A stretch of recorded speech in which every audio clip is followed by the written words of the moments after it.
Hi hello నమస్తే, నేను మీ నాగిని. ముందుగా ప్రతి ఒక్కరికి గణతంత్ర దినోత్సవ శుభాకాంక్షలు. భారతదేశంలో ప్రతి ఏడాది జనవరి 26న గణతంత్ర దినోత్సవం జరుపుకుంటామనే సంగతి మనకు తెలిసిందే. ఈ ఏడాది దేశం 76వ గణతంత్ర దినోత్సవాన్ని జరుపుకుంటుంది. భారత గణతంత్ర దినోత్సవ వేడుకలు విదేశీ ప్రముఖులను అతిథులుగా ఆహ్వానిస్తుంది. ఈ ఏడాది ఇండోనేషియా అధ్యక్షులు ప్రబోవో సుబియాంటోను ముఖ్య అతిథిగా హాజరు కానున్నారు. భారతదేశానికి స్వాతంత్రం వచ్చినప్పుడు చాలా దేశాల వారు ఏమన్నారో తెలుసా? ఇది నిలబడేది కాదు అన్నారట. భారతీయులకు తమను తాము పాలించుకోవడం రాదు అన్నారట. కానీ ప్రపంచంలోనే అతిపెద్ద ప్రజాస్వామ్య దేశంగా భారత్ నిలవడమే కాదు, ప్రజాస్వామ్య విలువల్ని కూడా కాపాడుకుంటూ ముందుకు సాగుతున్నాం ప్రస్తుతం మనం. తాజాగా మన రాజ్యాంగం అమల్లోకి వచ్చి 75 సంవత్సరాలు పూర్తయి జనవరి 26, 2025న 76వ గణతంత్ర దినోత్సవాన్ని జరుపుకోబోతున్నాం. ఈ సందర్భంగా కొన్ని నిజాలు చూద్దాం.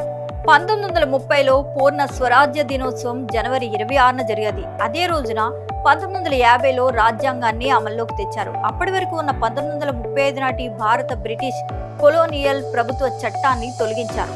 2022కి ముందు రిపబ్లిక్ డే ఉత్సవాన్ని జనవరి 24న ప్రారంభించేవారు. అయితే భారత ప్రభుత్వం ఈ తేదీని మార్చి జనవరి 23 నుంచే ప్రారంభించేలా ప్లాన్ చేసింది. ఎందుకంటే జనవరి 23న నేతాజీ సుభాష్ చంద్రబోస్ జయంతి, జనవరి 29న బీటింగ్ రిట్రీట్ సెరమనీ జరుగుతుంది. దానితో ఉత్సవాలు ముగుస్తాయి. బీటింగ్ రిట్రీట్ సెరమనీ అంటే ఇందులో మిలిటరీ మ్యూజిక్, మార్చింగ్ బ్యాండ్స్ ఉంటాయి. ఇవి భారత త్రివిధ దళాలకు సంబంధించినవి. ఈ దళాలకు అధిపతి అయిన రాష్ట్రపతి దళాల నుంచి వందనం స్వీకరిస్తారు. ఇది వరకు యుద్ధాల సమయంలో దీన్ని ఆచరించేవారట. అప్పుడులో డ్రమ్ములు వాయించేవారు. ముగింపుకి ఇది గుర్తు. గణతంత్ర దినోత్సవం కేవలం వేడుకలకు మాత్రమే కాదు, మన రాజ్యాంగంలో పొందుపరిచిన విలువలను గుర్తు చేస్తుంది. ఈ రోజున భారత రాజ్యాంగం అమల్లోకి వచ్చిన రోజు. ప్రతి పౌరుడికి ప్రాథమిక హక్కులతో సాధికారత కల్పిస్తుంది. ఇది మనమందరం గౌరవించాల్సిన రోజు. స్వాతంత్రం కోసం పోరాడి మన ప్రజాస్వామ్య వ్యవస్థకు పునాది వేసిన మన స్వాతంత్ర సమరయోధుల కృషిని గుర్తించడం కోసం మనలో ప్రతి ఒక్కరి బాధ్యతను ప్రతిబింబించండి. దేశం శాంతి, సమానత్వం, న్యాయంతో అభివృద్ధి చెందుతూనే ఉంది.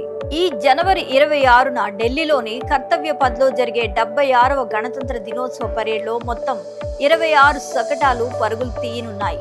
ఇందులో 16 రాష్ట్రాలు, కేంద్రపాలిత ప్రాంతాలు, అలాగే 10 కేంద్ర ప్రభుత్వ శాఖల శకటాలు పాల్గొనున్నాయి.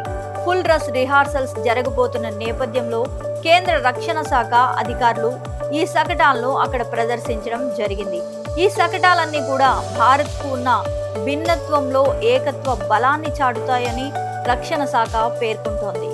ఢిల్లీలోని కర్తవ్య పథ్లో జరిగే పరేడ్కు శకటాలు ఎంపికైన రాష్ట్రాల్లో ఆంధ్రప్రదేశ్తో పాటు గోవా, గుజరాత్, ఉత్తరప్రదేశ్, ఉత్తరాఖండ్, హర్యానా, జార్ఖండ్, బీహార్, పంజాబ్, మధ్యప్రదేశ్, త్రిపుర, కర్ణాటక, పశ్చిమ బెంగాల్, చండీగఢ్, ఢిల్లీ కూడా ఉన్నాయి.